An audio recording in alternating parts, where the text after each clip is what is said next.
तर बघा सकाळी सकाळी मी सुंदर अशी तयार झाली आहे, कारण आजपासून मी उपवास धरलेले आहेत सोमवारचे आणि त्यामुळेच व्हाईट कलरची साडी घातली।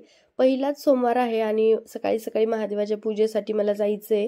तर बघा वातावरण पण किती छान आहे, आज जास्त ऊन पण नाहीये आणि आजच माझा पहिला सोमवार आहे, तर म्हणले छान अशी व्हाईट साडी नेसावी, कारण महादेवाच्या पूजेसाठी व्हाईट साडी घातली तर चांगलंच आहे। कारण ज्यांचे 16 सोमवार असतात तर ते तर घालतातच, पण माझे आहेत पशुपतीनाथचे महादेवाचेच व्रत आहेत, सो त्यामुळे मग मी व्हाईट साडी घातली। माझ्याकडे होतीच तर म्हणले आज छान असं तयार होऊन महादेवाच्या पूजेला जाऊयात। आणि पशुपतीनाथचे व्रत हे कोणी पण करू शकतं, फक्त त्याचे काही रूल्स असतात, तेवढे जे आहेत तर ते फॉलो करावे लागतात। तर इथे ना पशुपतीनाथचे व्रत करायचे असेल तुम्हाला तर मी थोडीशी डिटेल माहिती तुमच्यासोबत शेअर करते। 5 सोमवार करायचे असतात आणि सकाळी आधी उठल्या उठल्या फ्रेश व्हायचं, छान असं तयार होऊन मंदिरात जायचं। त्याआधी मंदिरात जाण्याआधी आपल्याला देवाची थाळी तयार करायची आहे, त्याच्यामध्ये जी सामग्री लागते ती लागतेच, म्हणजे काही गोष्टी आहेत की ज्या असल्याच पाहिजेत। त्यामध्ये पंचामृत आहे, त्यानंतर बेल, परत शमीपत्र, हळद, कुंकू, वाती, म्हणजे पूजेची जी सामग्री असते ती सामग्री, आणि सोबतच जर धोत्र्याचं जर फूल असेल ना तर मग एकदमच बेटर, कारण पशुपतीनाथच्या व्रतला धोत्र्याचं फुलाला खूप महत्त्व दिलेलं आहे। मला फूल तर काही भेटलं नाही, म्हणजे सकाळी म्हणजे पशुपतीनाथची जी पूजा आहे तर ती 2 टाइम करावी लागते, सकाळी किंवा संध्याकाळी। सकाळी मी शोधलं पण मला काही ते फूल भेटलं नाही, तर म्हटलं संध्याकाळी जेव्हा मंदिरात जायचं तेव्हा पाहूयात कुठे भेटेल का, पण मला भेटलंच नाही। नेक्स्ट टाइमला मला 2 दिवस आधी जरी कुठे दिसलं ना तर मी तोडून आणून ते फ्रीजमध्ये ठेवणार आहे। असो, त्यानंतर मंदिरमध्ये जायचं थाळी घेऊन आणि देवाचा अभिषेक करायचा, पंचामृत, दूध, दही वगैरे जे काही असेल ते, त्याने देवाचे अभिषेक करून घ्यायचा। पाणी घ्यायचं, पाणी आपल्याला घरूनच न्यायचं आहे, आणि जर मंदिर दूर असेल तर आपण काय करतो बॉटलमध्ये पाणी नेतो।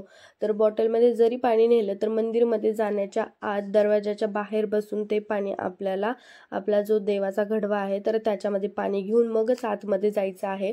बॉटलमध्ये पाणी घेऊन मंदिराच्या आत जाऊन ते पाणी आपण घडव्यामध्ये ओतायचं नाही। जे पाणी आपण बॉटलमध्ये घरून घेऊन गेले ते पाणी आपण मंदिराच्या बाहेरच एखाद्या पायरीवर बसून ते पाणी आपल्याला एखाद्या घडव्यामध्ये टाकून मग आतमध्ये जायचं, आणि मग बाकी सर्व जे आहे तर ती पूजा करायची। पूजेसाठी बेलपत्र, शमीपत्र आणि धोत्र्याचं फूल या 3 गोष्टी मात्र मस्ट आहेत, आणि सोबतच चंदनाचा टिळा जर असेल, चंदनाचा गंध, तर मग अजूनही चांगलं, कारण महादेवाला चंदन फार आवडतं, सो त्यामुळे चंदन पण त्या थाळीमध्ये आहेच। नेक्स्ट टाइम मी तुमच्यासोबत शॉर्टमध्ये जी महादेवाची थाळी जी आहे तर जेव्हा नेक्स्ट माझा सोमवार येईल तेव्हा त्या थाळीचा एक शॉर्ट बनवून तुमच्यासोबत शेअर करते की एकदम डिटेलमध्ये काय काय लागतं आणि कसं कसं लागतं, ते एखाद्या शॉर्ट्समध्ये मी तुमच्यासोबत पुढच्या सोमवारी शेअर करेल। आणि त्यानंतर घरी आल्यानंतर ना आज एवढी धावपळ होणार होती माझी, कारण उद्या आहे वटपौर्णिमा आणि आज सोमवार आहे ॲक्च्युली, आणि हा व्हिडिओ मी तुमच्यासोबत 2 दिवस लेट पोस्ट करते ॲक्च्युली। पण या दिवशी ना माझ्यासोबत म्हणजे खूप जास्त म्हणजे कामं होते, जी पेंडिंग कामं होती मला ती पण पूर्ण करायची होती, आणि उद्या वटपौर्णिमा असल्यामुळे मला वटपौर्णिमेची पण तयारी करायची होती, आणि 4 दिवस आजारी असल्यामुळे घरात एवढा जास्त पसारा होता की तो पण काही बघवत नव्हता, तो पण पूर्ण क्लीन करायचा होता, आणि त्यात हे पिल्लू माझं मला काही काम करू देत नव्हतं। त्यामुळे हा बाजूच्या काकूंचा मुलगा तो आलेला त्याच्यासोबत खेळण्यासाठी, आणि त्रिशा तिच्या आजींसोबत बाहेर गेली होती। तो जोवर खेळते तोवर म्हटलं आधी चहा करून घेते, कारण पशुपतीनाथचं जे व्रत असतं त्यामध्ये आपल्याला उपवासाचं काहीच खाता येत नाही, आपण फक्त फळ खाऊ शकतो किंवा मग दही वगैरे असं खाऊ शकतो, सॉल्टेड गोष्टी नाही खाऊ शकत, वेपर्स, खिचडी वगैरे अलाउड नसतं, फक्त जे फ्रूट्स असतात ते खाऊ शकतो। पण म्हटलं त्याआधी मी थोडासा चहा करून पिते, कारण माझं डोकं खूप जास्त दुखतं जर दही खाल्लं तर, त्यामुळे मी दहीला थोडंसं इग्नोरच केलं की म्हटलं दही नको, आधी मी चहा घेते, कारण सकाळपासून मी पाणी पण पिलं नव्हतं। उठले, फ्रेश झाले, तयार झाले आणि मंदिरमध्ये गेले, देवाची पूजा, त्यामुळे आधी मी घरी आल्या आल्या आधी चहाच बनवला आणि म्हणले चहा घेऊयात, आणि आमच्या ज्या भांडेवाल्या काकू होत्या त्या पण आलेल्या होत्या, त्यांच्यासोबत मग चहा घेतला। आणि अजून पण माझी तब्येत काही बरी झालेली नाही आहे, तुम्हाला माझा आवाजावरून समजतच असेल की अजूनही थोडासा घसा जाम आहे, पण माझे व्हिडिओ भरपूर पेंडिंग आहेत, भरपूर सारे, कारण मी 5 दिवस तर आजारीच होते, त्यामुळे जास्त एडिटिंग वगैरे झालं नाही। म्हटलं आता 2 दिवसामध्ये सगळं कव्हर करूयात, आणि त्यामुळेच आता 2 दिवसात जास्त व्हिडिओ पडतील, सकाळ संध्याकाळ म्हटलं तरी चालेल, 2-2 व्हिडिओ पडतीलच। आणि इथे ना चहा करून घेतला. आणि पिल्लू बघा, त्याला जर कॅमेरा दिसला तर त्याला सारखा कॅमेरा चोडायचा असतो, म्हणजे माझ्यापेक्षा जास्त त्याला शूट करायचं असतं. त्याला फोन पाहण्याची सवय तर नाही आहे, पण जर त्याला फोन दिसला तर त्याला कॅमेऱ्यामध्ये मी दिसतो का हे पाहायचं असतं. आणि camera video button on off असं करत असतो. आणि जर कधी कॅमेऱ्यासमोर असेल तर असं लपाछपी करतो की मी दिसतो का असो. त्याची धिंगाणा मस्ती झाल्यानंतर त्याला आधी भरवलं आणि मग त्याला झोपवलं. आणि तो झोपल्यानंतर ही माझी पेंडिंगची कामं सकाळपासूनची आणि ही पिल्लूनी वाढवलेली माझी कामं. भांडेवाल्या काकू पण भांडे घासून गेल्या होत्या, ते भांडे पण लावायचे राहिलेले. आणि पिल्लूला पोहे दिले होते. म्हटलं, म्हणजे स्वयंपाक तर काही झालेला नव्हता आणि सकाळची वेळ होती, 9:30 वाजलेले होते. तर म्हटलं त्याला पोहे बनवते. त्याला छान पोहे बनवले, पोहे खाऊ घातले आणि त्याला झोपवलं. आणि तो झोपला म्हणजे कसं मी मोकळी असते बाकी कामं करण्यासाठी. आणि आधी जे कपडे होते तर ते मशीनला लावले, कारण आज मशीन 3 वेळा लावलं होतं मी या दिवशी.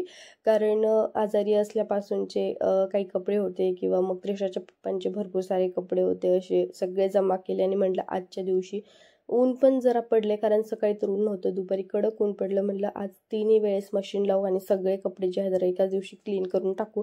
3 वेळेस मशीन लावलं, कपडे पण क्लीन केले आणि लगेचच स्वयंपाकाला लागले, कारण तो उठण्याच्यात स्वयंपाक पण करायचा होता. चपाती बनवली, मस्त भेंडीची भाजी बनवली आणि इथे माझा स्वयंपाक जो आहे तर तो सुरू होता. पण इव्हन स्वयंपाकच नाही तर अजून मशीन पण लावलं. पण तुम्हाला म्हणजे खरंच आजच्या दिवसासाठी एवढी कामे होते ना की मला कंटाळा पण आला होता. पण मला माझी कामं पेंडिंग पण ठेवायची नव्हती, त्यामुळे माझं कंटिन्यू सकाळी 6 ते रात्री 9 पर्यंत माझं कंटिन्यू या दिवशी काम सुरू होतं. स्वयंपाक झाल्यानंतर किचन ओटा पण क्लीन करून ठेवला आणि भांडे तेवढे काही लावलेच नाही. म्हणलं तो झोपलाय तोवर आहे ना बाकीची कामं करून घेते. भांडे जे आहेत तर ते खेळता खेळता कसे पण लावता येतील, त्यामुळे ते एक एक माझी कामं जी आहेत तर ती पटपट अशी सुरूच होती.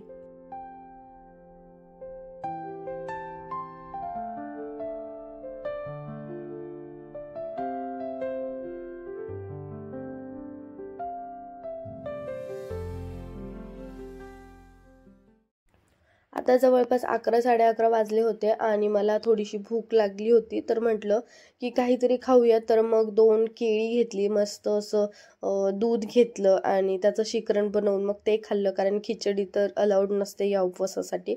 आधी खिचडी खाऊन घेतली आणि खाता खाता तेवढ्यात मशीन वाजली की मी झाले बाबा माझे कपडे काढ वगैरे, त्याचं सिग्नल दिलं तिने आणि मग मी कपडे काढले.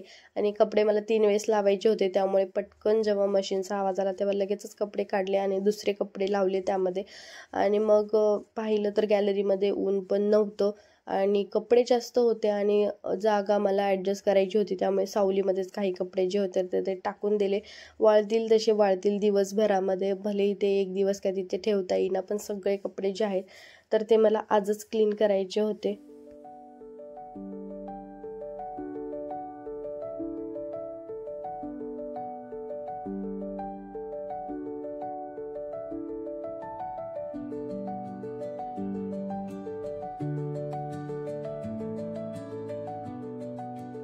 घरामध्ये ज्या कोणत्या कोपऱ्यामध्ये मी जात होते ना, मला काही ना काही काम दिसतच होतं. बेडरूममध्ये गेले म्हणजे मी कपडे टाकले आणि म्हणलं वरती आलीच आहे तर बेडरूममध्ये जाते. सकाळी घातलेली जी साडी तशीच ठेवून दिली होती काढून, आधी ती फोल्ड करून व्यवस्थित त्याच्या जागेवरती प्लेस करते. ते केलं आणि बघा साडी मी सकाळी म्हणजे मुद्दाम अशीच टाकून दिली नाही, कारण जेव्हा आपण बाहेरून येतो तेव्हा साडीला घाम वगैरे लागतो आणि अशा ज्या नवीन साड्या असतात त्या आपण वॉश नाही करू शकत. तर मग या साड्या मग मी काय करते, जरा वेळासाठी उन्हामध्ये टाकते, म्हणजे झटकायच्या आणि उन्हामध्ये टाकायच्या, मग त्याची डस्ट पण निघते आणि जास्त स्मेल पण येत नाही. असं करून मग ती साडी जी आहे तर ठेवून दिली. आणि त्यानंतर उद्याची वटपौर्णिमेसाठी जी साडी घालायची आहे ती साडी काढावी म्हटलं, तर मग ही साडी मी काढली, कारण वटपौर्णिमेसाठी मी काही नवीन साडी घेतली नाही. कारण म्हणजे दरवर्षीच वटपौर्णिमेसाठी नवीन साडी घेत नाही मी, फक्त दिवाळीला साडी घेत असते, कारण जास्त साडी जी आहे तर ती माझी घालण्यातच येत नाही. तर मग घेऊन उगाच कुठं त्या कपाटाला एवढं ओझं करायचं, म्हणून मग मी जास्त काही साड्या घेतच नाही. लिमिटेड साड्या घेते, पण मग थोड्याशा छान घेते, कारण रेग्युलर तर काही यूज करतच नाही. एकच साडी घ्यायची पण मग छान घ्यायची असं. आणि ही जी साडी आहे तर ही माझी बेबी शॉवरची साडी आहे. पिल्लूच्या वेळेस सेकंड टाईम जे माझं बेबी शॉवर झालं तेव्हाची ही साडी होती आणि तेव्हा मी एकदाच ती साडी घातलेली, त्यानंतर या साडीला काही हातच लावला नाही. म्हणलं आता घालूयात, वटपौर्णिमेला ग्रीन साडी छान दिसेल. आणि तितक्यात त्रिशाचं म्हणणं होतं की तू साडी काढली आहे तर मग मला पण साडी घालायची आहे. म्हणलं ठीक आहे, साडी नको, तुला वाटेल ते, तुला जो ड्रेस घालायचा तो तू काढून इथे ठेव. आणि तिने पण तिचा एक ड्रेस साईडला काढून ठेवला. म्हणजे माझ्यापेक्षा तिला जास्त उत्सुकता होती की वटपौर्णिमा, आणि तिच्यासारखे क्वेश्चन सुरू होते. मग वटपौर्णिमेला आपल्याला काय करायचं, आपण कुठे जाणार आहे, कसं करणार आहे. आणि जेवढी मला उत्सुकता होती तयार होण्याची, माझ्यापेक्षा जास्त तिलाच तयार व्हायचं होतं आणि माझ्यासोबत तिला पूजेसाठी यायचं होतं. आणि इकडे बघा, याला परत कॅमेरा दिसला, त्याचं ऑन ऑफ इथे पण सुरू झालं होतं. म्हणजे दिवसभर ना माझा दिवस कसा जातो मला काहीच समजत नाही, कारण तो जेव्हा झोपला तेव्हा कामात जातो आणि दुपारचा जो काही वेळ असतो ना, तर तो सध्या तरी एडिटिंग वगैरेमध्ये जातो माझा टाईम. आधी माझा जो टाईम झोपण्यामध्ये जायचा तो टाईम आता माझा व्हिडिओ एडिटिंग वगैरे याच्यामध्ये जातो. आणि काही वेळ जे आहे तर पिल्लूला, म्हणजे तो मला परेशान करतो, त्याचा वेळ मला परेशान करण्यात जातो आणि माझा वेळ त्याला शांत करण्यात जातो. प्लसमध्ये त्याला शांत करता करता हातात एखादं काम आणि तोंडाने त्याला बोलणं, असे माझे दोन्ही कामं सुरू असतात.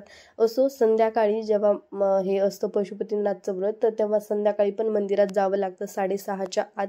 आणि सोबत 6 दिवे करून न्यायचे कणकेचे, 5 दिवे तिथं लावायचे, 1 दिवा घरी आणायचा आणि घरूनच प्रसाद बनवून न्यायचा. आणि त्याचे 3 वाटे बनवायचे, 2 वाटे तिथं ठेवायचे, 1 वाटा घरी घेऊन यायचा.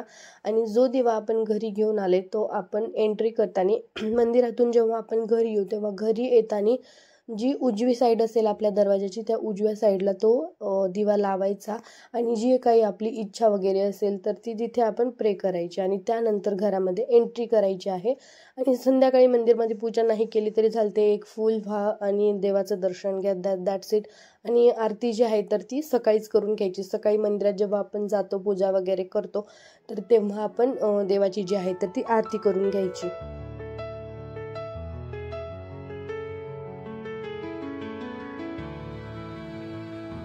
आणि आता व्हिडिओच्या शेवटला जाता जाता तुमच्यासोबत मस्त अशी एक रेसिपी शेअर करते, ती म्हणजे मलाई काजू पनीर, जे की आज मी बनवणार आहे. खूप दिवसानंतर बनवते आज, कारण माझा उपवास आहे आणि उपवासाच्या दिवशी असं काहीतरी स्पेशल जेवण बनवलं ना तर जेवण पण जातं, छान पण वाटतं आणि नैवेद्य पाणी पण छान होतं. तर वरण भात आणि मलाई पनीर बनवलं होतं. तर बघा, मलाई पनीर बनवण्यासाठी जो मसाला असतो ना तर तो व्हिडिओमध्ये मी तुम्हाला दाखवला, पण तरी एकदा एक्सप्लेन करते. काजू, कांदा, लसूण, आलं जे आहे तर ते गरम पाण्यामध्ये उकळून घ्यायचं, त्याची पेस्ट बनवून घ्यायची. आणि ती पेस्ट तेलामध्ये छान फ्राय झाली की त्याच्यामध्ये आपल्याला मिरचीचा ठेचा टाकायचा, थोडासा गरम मसाला टाकायचा, बाकी हळद, लाल तिखट काहीच टाकायचं नाही आहे. साधी सिंपल अशी रेसिपी आहे. फक्त तिखट होण्यासाठी त्यामध्ये मिरचीचा ठेचा बनवून टाकायचा आणि मग छान फ्राय करायचा. आणि पनीर जे आहे तर ते आधीच एका पॅनमध्ये फ्राय करून मग त्या ग्रेव्हीमध्ये आपल्याला टाकायचं आहे. चवीपुरतं मीठ टाकायचं.